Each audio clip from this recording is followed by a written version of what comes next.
Power, Happiness and Success family. This video is for anyone out there who essentially wants to challenge themselves in various ways and who wants to take their quality of life, their level of consciousness to that next level, that deeper level. And this is definitely for you if that's the case. So let's dive straight in. So I mentioned at the start of this video, it's going to be a challenge. It's going to be a test. So this is the test. This is the challenge that I have for you today. The question is as follows. What do you think of when I say the pronouns such as I, me, my, mine, and so on? What comes to your mind? Literally, if you've got a piece of paper at hand, or if you want to think about it, or if you want to write it on your phone, go for it now. Now's a great chance. Genuinely make sure you do this, okay? Because these activities are absolutely crucial to better understanding ourselves.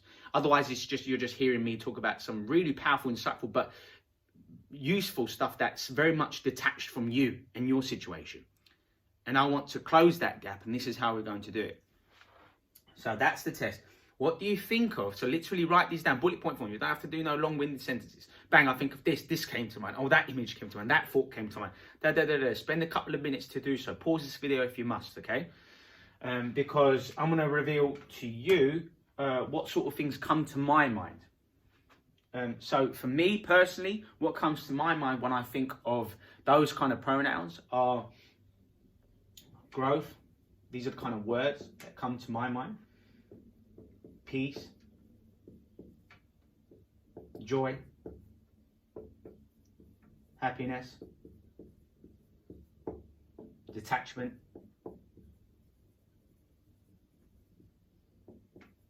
objective,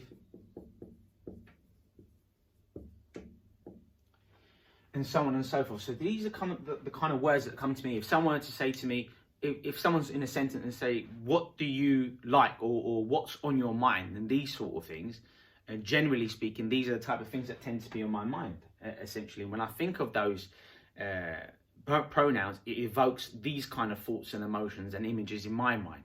And those are very telling responses, because usually the things that come to your mind quickest are the things that are the most revealing, the most truthful about your subconscious program and the associations you make with these sort of words and pronouns, like I mentioned. And the reason why I did this test is because a lot of people give answers that are totally distinct and different to these. And that's absolutely fine. Everyone's on their own path. Everyone's got their own priorities. Everyone's at their own stage and age in their life, and where they're working on certain things and so on and so on. And we all have different variations of stress and imbalances in terms of our neurochemicals and all these sorts of things, okay? So this is a very sound way of associating oneself to those words. But what you'll tend to find, especially in our kind of like Western society, this tends to be some of the key problems that we experience, is that if I said to someone, what comes to your mind when you think of the words I, me, my, mine, these sort of things, they think of things like, let's be honest, possessions come to their mind. Possessions like their car, their house or houses, which is not even your asset, the house in which you live in, that's a liability. Check out Robert Kiyosaki.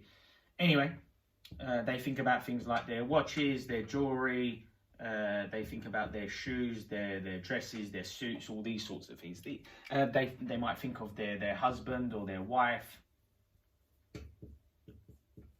and so on and so forth, okay? Now what happens is these are all physical things. Yeah, tangibles. These are tangible. You can touch these things. They're physically in front of you, okay? And therefore, this person's consciousness is very much at the surface level. They're preoccupied with their conditioned consciousness. What do we mean by conditioned consciousness? I'm referring to their personality. When you're referring to someone's personality, you're essentially referring to their identity. And these are the sort of things that people define themselves by. And this is why we fall into the ego. Our egoic mind, we fall into this problem, this kind of, what do I mean by ego? I'm talking about compulsive thinking. I'm talking about neurosis, really. I'm talking about addictions and patterns that we run. addictions and patterns that we run, that we're constantly thinking to ourselves, I need more, I need that, oh my God, see the card that Susie got, now I've got to go and get a better card than that. Or, you know, David's, you know, he's renting out 150 properties and I've only got 75. I mean, this is a joke, this is not good enough. And whenever the ego gets caught up, and you know, there's nothing wrong with these things. I mean, I have more than enough of these kind of wonderful things. I'm not saying it's not nice to have a lovely car. I'm not saying it's inappropriate to live in a mansion. I'm not saying it's wrong to have expensive or lovely jewelry and these sort of things. But the key problem is that whilst these are developing, which is fine, these sort of things must also develop either simultaneously, or this side needs to develop further. The same goes with intelligence. I'm sure you know someone who's incredibly intelligent and a genius, in fact, yet they're incredibly miserable, probably depressed, probably suicidal. Why is this the case? Because their level of intellect, their intelligence, and the reason why they were becoming intelligent, because that's how they feel significant. I'm smarter than other people. And they weren't doing it for the intangible reasons. They weren't doing it for greater growth, greater internal peace. So if your intellect is going to increase, and I'm an avid reader, I love learning. Yes, I'm always working on expanding my vocabulary, my understanding of concepts, philosophy, psychology, these sort of things. So I'm not saying that I'm not in this bracket. I'm just saying that I live more here. I'm more focused on what you cannot see, the intangibles. That deeper level of consciousness, that kind of unity. I don't, when I think of the word I think of, on this side, it would be separation. But over here, I deem it as unity, oneness, because we're all living organisms. The ego wants you to feel significant, but yet isolated.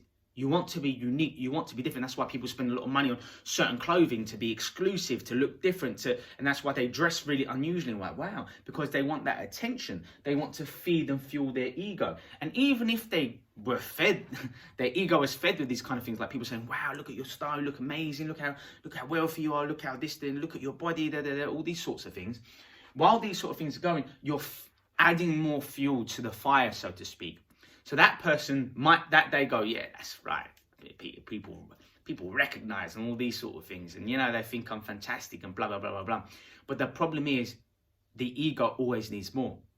This is why people take things to the extreme. Like, think of Conor McGregor, for example, a brilliant example of someone who is an absolute superstar in their field. You know, was able to pull people from different areas in life, the fashion industry, you know, men, you know, beards, you know, being a businessman, these sort of things, being a fighter, a warrior, a gladiator, bringing fans from all these different areas, even bringing people from certain nationalities and backgrounds and bring them together and so on and so forth. Like, the problem is, he always had to outdo himself, even in society's eye. So he started to do some really outrageous things, taking things too far.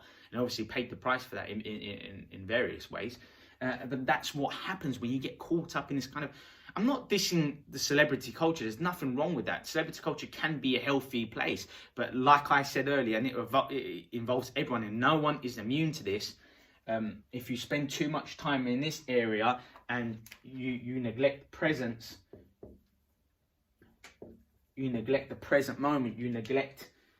things like your spiritual development, your emotional development, you neglect your own oneness, if you will. You remain incongruent, you remain isolated, and therefore tension builds up, and it needs to let itself out. Or if it accumulates, it can lead to disastrous consequences, absolutely disastrous. People taking their own lives, and people are thinking, well, what happened? Why did they take their own lives for? I thought they had everything. They seemed quite happy. What happened? It's because they were living here. And the compulsive thinking, that negativity, because when you think compulsively, we think more negatively naturally. You know, we think between 60 to 70,000 thoughts every single day. 90% of those thoughts are the same as the previous day, because we tend to see and do the same sort of things, and you're constantly living here. And if you neglect these area where it's all about that deeper level of consciousness, is that unconditioned consciousness, if you will, where it's just everyone is equal. Everyone is equal. There's no such thing as better. There's no such thing as best, better. These kind of comparatives and superlatives do not exist in this realm, because we all do the same sort of things. You know, fundamentally, we all eat, We all go to the toilet. You know, we all need to look after ourselves. We all need to remain nourished. We all need to, you know, we were all born, right? Unless I'm talking to some kind of unusual creatures out there.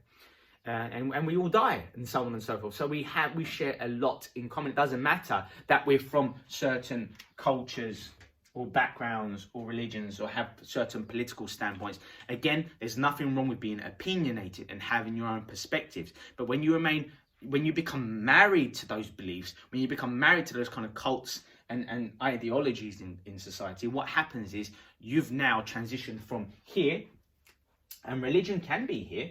Religion, believing in that greater power, believing in God, Allah, Buddha, whomever you want to believe in, and so on and so forth. These are beautiful things, but the problem is a lot of people turn this into this.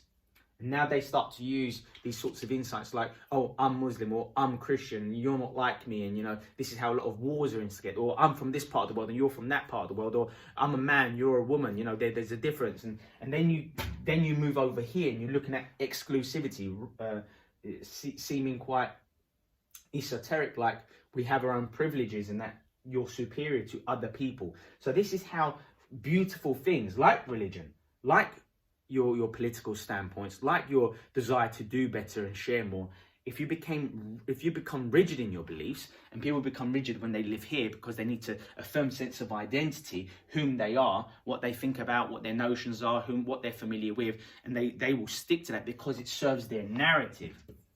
It serves their narrative, their story within their lives. And therefore, when you have your own story, you don't want to change that. And anything that's deemed to be a threat to this story, including things around here, that's right. People don't want to be peaceful because it will disturb their narrative, what they've developed over years, their addictions. People are addicted to these things. Absolutely addicted to it, and they want to quickly, constantly relive it, but that will stop you from becoming happier, more joyful, more peaceful, stepping outside of your comfort zone, experiencing new things, becoming more enlightened, if you will, more spiritual, more giving, having more energy, not being tense all the time, not feeling like you have to appear a certain way and all this and that, and oh, that's not me, and I don't like anything that's dissimilar to the way I function, and these sort of things. We eradicate that kind of surface level pretentious living and thinking, and instead we rise above that, and it's all about that oneness, that collective consciousness on that kind of spiritual, more enlightened level. And that's what we're after, where you don't judge someone at all, especially based on their ego, their backgrounds, their beliefs, and so on and so forth. And peace and real joy and real happiness, long-term happiness, can only be found in this area, because here you need more. How many cars do you need until you feel superior? You know, some people get an amazing car. They'll be like, that's right. I'm gonna feel great driving this car. People are gonna think this. I'm gonna be like that. I'm gonna finally be able to post these things on Instagram and Facebook and all these sorts of things. And that will last for a few months, a couple of years. Then what you're gonna need to do? And then you're going to need to get another car to outdo that one. Okay, well, I'm kind of bored of this car now, and I've got the attention of Quantum. I'm not getting any attention about my car anymore. I don't feel awesome anymore. It feels mundane. This car's it's 2 years old now. It's no good for me. And then they go and they need to buy another car. And so they never arrive because they're constantly seeking more, because the ego is all about lack. I'm not smart enough, I don't have enough money, I don't have enough support, I don't have enough fans, I don't have enough this. And if you're always living in lack and you always feel incomplete, then it's never enough. And that's why a lot of people live in chronic stress throughout their lives, because they're constantly battling this. This is all about survival. Here, your everything you do is based on survival, because there's a threat everywhere. There's a threat to your reputation. There's a threat in terms of what people perceive of you or how you react, or you'll be put on the spot in certain situations, and these sort of things might be happening. And you're constantly looking out for threats, and you can never fully relax. You can never be peaceful. So I hope you've gleaned a lot from this video. I hope you've really appreciated it. Like this video if you found it beneficial. Have a great day, guys. Stay strong.